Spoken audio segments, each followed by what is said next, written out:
Definitions. Electrolyte, a substance that dissolves in water and breaks into ions. A non-electrolyte, a substance that does not break into ions when dissolved in water.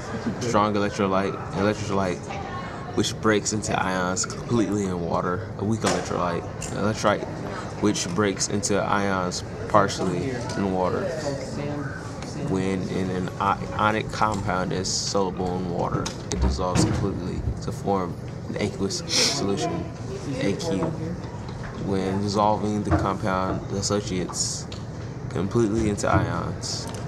Barium chloride dissolves in water. BaCl2 as solid. B yields to Ba2 plus aqueous plus 2Cl.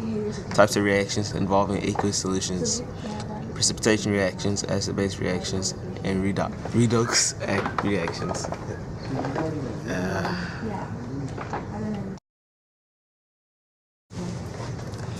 Precipitation reactions. A precipitation reaction occurs when two aqueous solutions are mixed together and an insoluble product, called a precipitate, is formed. Precipitate is insoluble, not soluble in water. It doesn't dissolve and has subscripts S.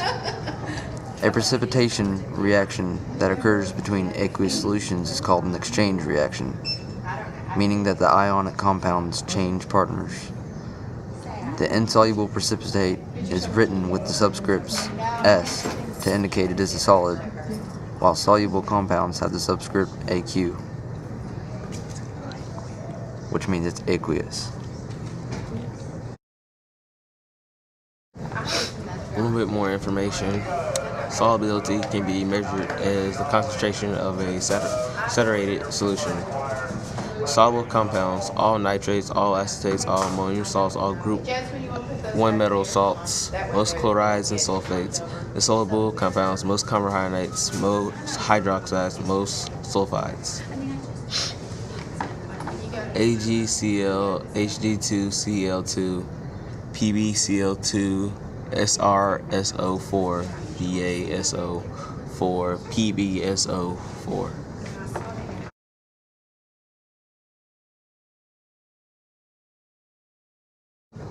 Okay, now for the solubility rules chart. This chart explaining the soluble and insoluble compounds and their important exceptions that are listed here. Soluble compounds now, compounds containing NO3 or C2H3O2 are soluble, and there's no exceptions. They're always soluble according to this chart.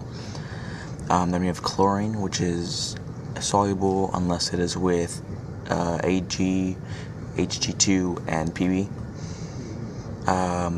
Bromine is soluble unless it is with Ag, Hg2, and Pb. Iodine, same thing, soluble unless it's with Ag, Hg2, and Pb. SO4, soluble unless it is a compound with Sr, Ba, Hg2, and Pb. And insoluble compounds now, and their exceptions. If a compound has S2, it is insoluble unless it is with NH4, the alkali metal cations, and Ca, Sr, or B. CO3, also compounds with NH4 and the alkali metal cations. PO4 is insoluble unless it is with NH4 and the alkali metal cations. And OH is insoluble unless it is with alkali metal cations, Ca, Sr, or Ba. And there's a trend here of, in the soluble compounds, of alkali metal cations being the important exceptions for some reason. Just like on soluble compounds, there's a trend of lead being the exception.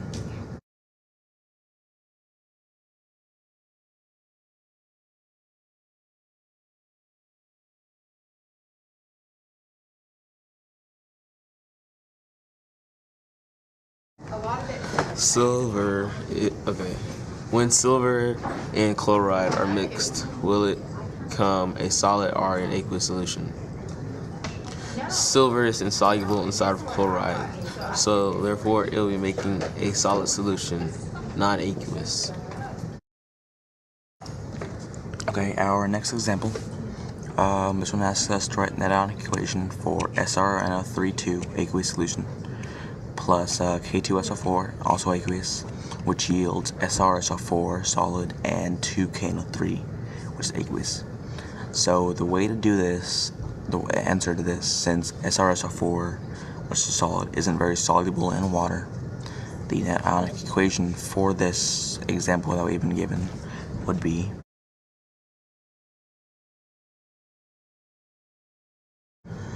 Sr2 aqueous plus SO4 aqueous, which yields SrSO4, which is the product that wasn't soluble in water. Okay, our example now, if a saturated solution of KNO3 in 50 grams of H2O at 60 degrees Celsius is cooled to 20 degrees Celsius, approximately how many grams of the solute will precipitate out of the solution? So this is pretty simple. I'm going to explain it. The way to do this is, what you do is you need to find out how many grams of KNO3 can be dissolved in 50 grams of H2O at 60 degrees Celsius. To do this, you use a proportion. So 106 grams of KNO3 with 100 grams of H2O is X grams of KNO3, the variable, and 50 grams of H2O.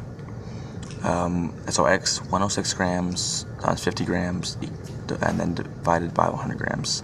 So X equals 53 grams of KNO3 when you're at this temperature.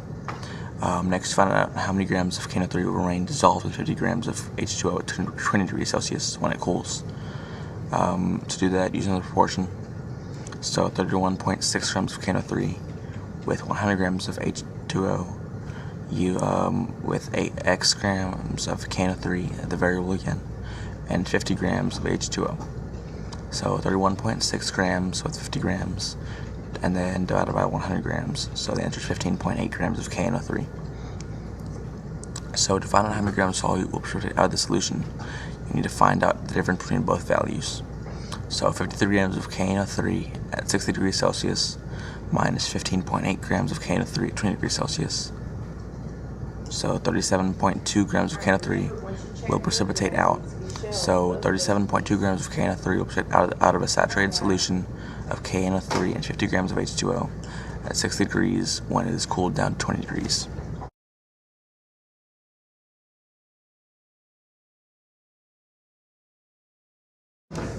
So now Kohath is mixing the Kool-Aid into the water, and since the Kool-Aid powder is soluble with water, it will dissolve in the water and make a mixture of Kool-Aid. Pressure conversions again.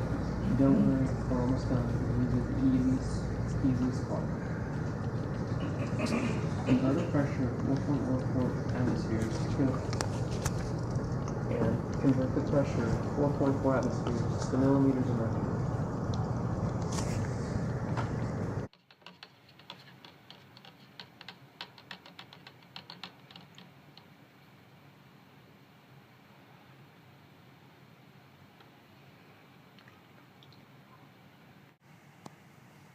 Okay, so we made the Kool-Aid powder, which was an example of solubility.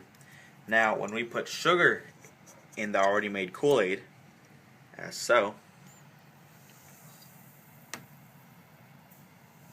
that is another example of solubility. Because since the sugar is also soluble in the Kool-Aid, it dissolves the same as Kool-Aid powder did initially.